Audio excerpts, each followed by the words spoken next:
ETF index mutual funds నేర్చుకుని stock మార్కెట్లో రాణించాలనుకుంటున్నారా? వెంటనే ఈ నెంబర్కి కాల్ చేయండి.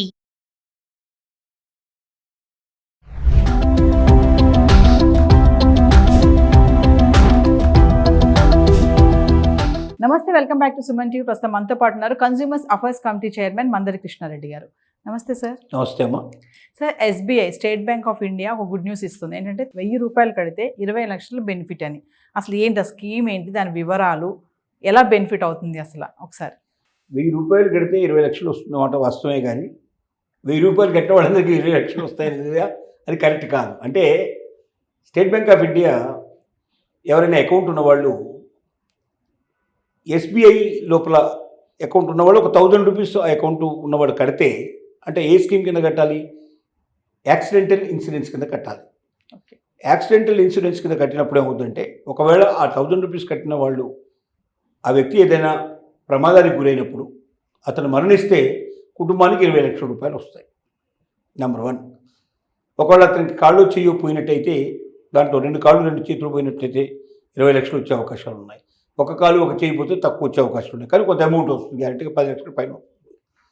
అలాగే ఇంజురీస్ ఇట్లా ఉన్నాయి, అతను హాస్పిటల్లో జాయిన్ అయితే అతను కొంత హాస్పిటల్ ట్రీట్మెంట్ కొంచెం దొరికే అవకాశాలు ఉంటాయి. తర్వాత వాళ్ళ పిల్లల చదువు చనిపోయినట్టయితే పిల్లలు చదువుకోవడానికి కొంత డబ్బు వాళ్ళు సాయం చేసే అవకాశాలు ఉంటాయి. హాస్పిటల్లో ప్రతిరోజు ట్రీట్మెంట్ కొంత డబ్బు వస్తుంది. ఇలాంటివి రకరకాలైనటువంటి హెల్ప్ జరిగే అవకాశాలు ఉన్నాయి. అంటే మామూలుగా ఇది మనం బయట కట్టాలంటే చాలా డబ్బు ఖర్చు అవుతుంది. కానీ state Bank of India 1000 rupees scheme ఎందుకు పెట్టిందంటే, లక్షల మంది కడతారు ఒకేసారి, కొన్ని లక్షల మంది, కోట్ల మంది కడతారు. కాబట్టి అది భారతదేశంలోనే కాదు, వాళ్ళ అగ్రగామైన బ్యాంకు నెంబర్ 1 ప్లేస్లో ఉంది.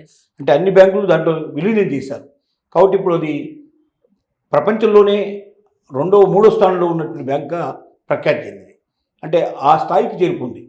ఇంత పెద్ద బ్యాంకులో కోట్లాది మంది కస్టమర్స్ ఉంటారు కాబట్టి, ఈ కోట్లాది మంది 1000 రూపీస్ పే చేస్తారు కాబట్టి, ఇంత పెద్ద ఇన్సూరెన్స్ ఒకేసారి స్టార్ట్ అవుతుంది. కాబట్టి అక్కడ 1000 రూపీస్ కట్టినా సాధ్యం అవుతుంది, అంటే వాళ్ళు ఇవ్వగలుగుతారు.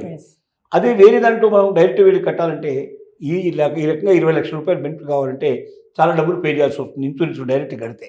కాబట్టి దీన్ని ఉపయోగించుకొని ప్రతి ఒక్క కస్టమర్ కూడా, అంటే బ్యాంకులో అకౌంట్ ఓపెన్ చేయాలంటే కూడా స్టేట్ బ్యాంక్ ఆఫ్ ఇండియాలో ఎక్కువ డబ్బు కాదు, ఎందుకంటే నేషనలైజ్ బ్యాంక్ కాబట్టి చాలా తక్కువ డబ్బుతో మనం ఓపెన్ చేసుకునే అవకాశం ఉంటుంది.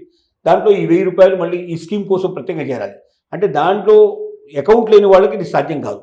స్టేట్ బ్యాంక్ ఆఫ్ ఇండియాలో అకౌంట్ ఉన్న వాళ్ళకి మాత్రమే ఈ 1000 రూపీస్ ఇన్సూరెన్స్ కోసం కట్టుకున్నట్టయితే, యాక్సిడెంటల్ ఇన్సూరెన్స్ కోసం కట్టుకున్నట్టయితే వాళ్ళ కుటుంబానికి చాలా మేలు జరిగే అవకాశం. ఒక 1000 రూపాయలు సంవత్సరానికి ఎవ్రీ ఇయర్ 1000 రూపీస్ పే చేసుకుంటే వాళ్ళకు ఆ ఇయర్లో ఏదైనా జరిగినట్టయితే ఆటోమేటిక్గా డబ్బులు వచ్చే అవకాశాలు ఉంటాయి.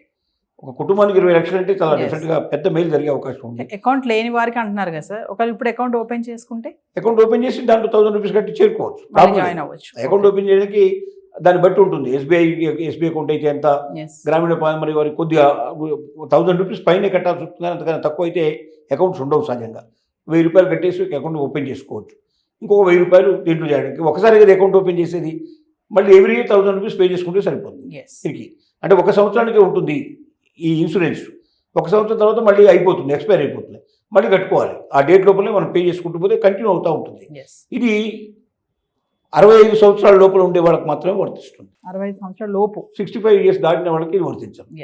అది జాగ్రత్తగా గమనించుకొని చేసుకోవాలి. మీరు స్టార్టింగ్లో అన్నారు కదా సార్, 1000 రూపాయలు కట్టిన వాళ్ళు అందరికీ రావు అని చెప్పేసి అన్నారు. అది నాకు అర్థం కాలేదు. అంటే ఊరికే 1000 రూపాయలు కడితే 20 లక్షలు వస్తాయని కాదు. ఇది యాక్సిడెంట్కి సంబంధించిన ఇన్సూరెన్స్. ఇది యాక్సిడెంట్లో చనిపోయిన వాళ్ళకి వస్తాయి తప్ప, నేను 1000 రూపాయలు కట్టేస్తాను బ్యాంకులో నాకు 20 లక్షలు ఇచ్చేయండి అంటే అలా ఇవ్వదు అని నేను చెప్పాను. అది దానికి కారణం ఉంది. బిలో 65 ఇయర్స్ అన్నారు, ఎందుకు సార్? 65 దాటిన తర్వాత ఇన్సూరెన్స్లో ఇప్పుడు చనిపోవడానికి ముసలి వాళ్ళకు అవకాశాలు చాలా ఎక్కువ ఉంటాయి. అంటే వాళ్ళు మామూలు కూడా చనిపోయే అవకాశం ఉంది, యాక్సిడెంట్లో కూడా తొందరగా యాక్సిడెంట్లు అయ్యే అవకాశాలు ఉన్నాయి. వాళ్ళకి చూపు సరిగ్గా లేకపోవడం వల్ల, నడక సరిగ్గా లేకపోవడం వల్ల సమస్యలు వస్తాయి. ఉద్దేశంతో 65కి మాత్రమే దీన్ని పరిమితం చేశారు. బట్ 75 దాకా ఇచ్చేటువంటి కొన్ని బ్యాంకులు కూడా ఉన్నాయి. కొన్ని బ్యాంకులు మనం ప్రత్యేకంగా తెలుసుకొని వెళ్ళాలి. Thank you sir.